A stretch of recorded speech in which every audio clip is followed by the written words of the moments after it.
Hey there. All right. So it is a little early. It's 12:07 according to my clock. Normally, I go live with Timeout Tuesdays. Excuse me. I go live with Timeout Tuesdays usually at about 12:30. Um, but I know for the past two or three episodes, I was anywhere from 1 o'clock to I think even 1:30, and now I'm a half hour early.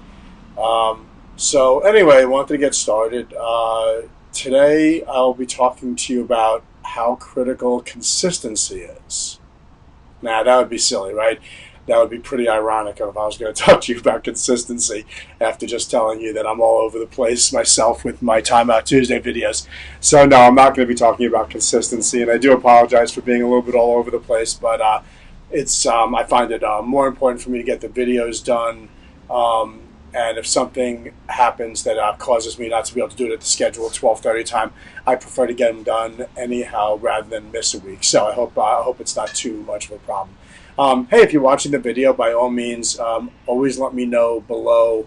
Even if you're watching it in replay, you can just hashtag replay in a comment, or if you're watching it right now, you can send some of that stuff across the screen. That's always that always sometimes I'm able to actually even tell that in real time.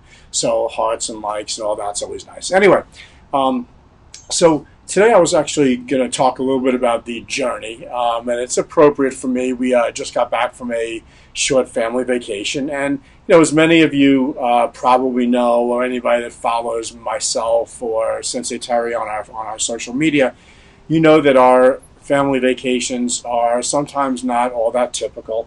And, we spend a lot of time going to some pretty remote places, it's off the beaten path very often. And then from there, we tend to take fairly extensive trips to see, I guess I would categorize them as fairly unusual things. Sometimes it's the world's largest treehouse, the third largest sundial, the world's largest wooden Native American statue.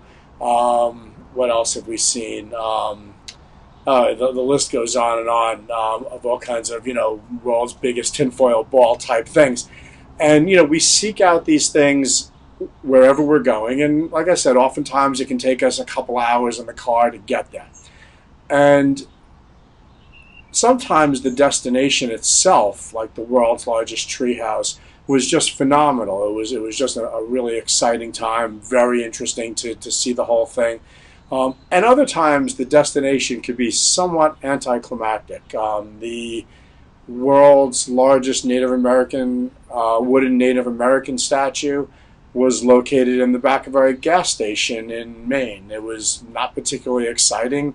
You took a look at it, you looked up, you looked down, there was nothing to say about it, and you left.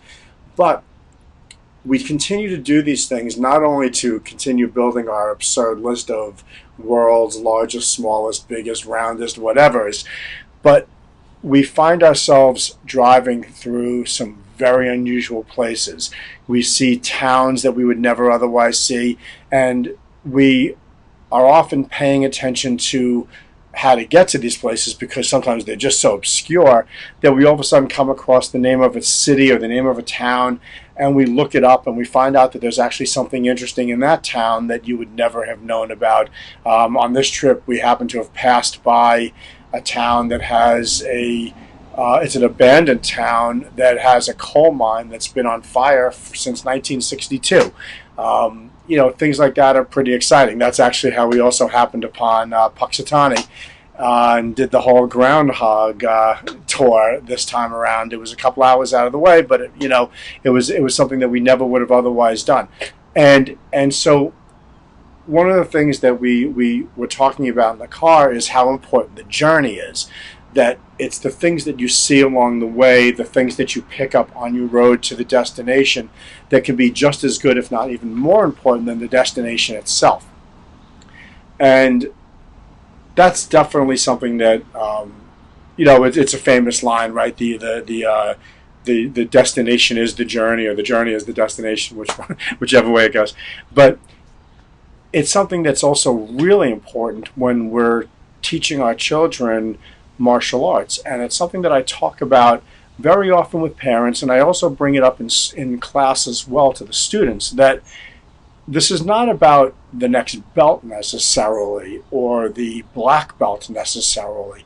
In fact, we're one of the few schools that don't have signs all over the schools talking about how we're a black belt school and how the goal is a black belt, be a black belt. We want to make sure that the journey, the learning that happens along the way is what's actually experienced, and not just keeping your eye on the gold ring, or the brass ring, right? They say. So one of the things that we do during classes very often is we do drills that try to get these students to figure something out. And very often the way they're going to figure it out is based on things that they've already learned. And the drill in and of itself may not necessarily be one of their requirements. They may not ever get a stripe or a belt for mastering this particular drill. But again, the journey, very loud truck, very, very loud truck. Hold on, let it pass, let it pass, let it pass. Okay, so the journey is what's really important. Learning the skills and figuring out how to solve a problem using material that you have already learned is the thing that's going to make the ultimate destination far more valuable. And so that's something that we try to point out to our students all the time, that it's the learning that's important, not the next belt. And it's a tough thing to get in kids' heads because it's very hard to measure. It's hard to figure out, did I learn something today? Did I walk out of class and did I learn something today? Because learning often takes place over a longer period of time. And of course, we definitely do use the belts as a way of sort of marking that progress. But by no means is every belt and every stripe an indication of every single thing that they've learned. And in fact, if that was really the case, I would be very disappointed in our own teaching structure. Every single class should be something that they can take away something new with them, drawing on their past experience. To me, that's the journey that we should be guiding our students down. So anyway, I hope everyone's having a great day. Summer's in full force. Kids are starting camp. We've got our own camp starting in a couple of weeks. We've got Dojo Olympics coming up on July 13th. We just finished our parent night out this weekend. So we've got a whole bunch of stuff going on. Summer is a very exciting time at the dojo. We stay very, very busy. Our students stay very, very busy, and this is actually one of the best times for progress for them. They're able to be focused on their martial arts training, focused on physical fitness, and with few other distractions. So in any case, I hope everyone's having a great day. That's it for Time Out Tuesday, episode 77. Make it a great day. Peace. And cut.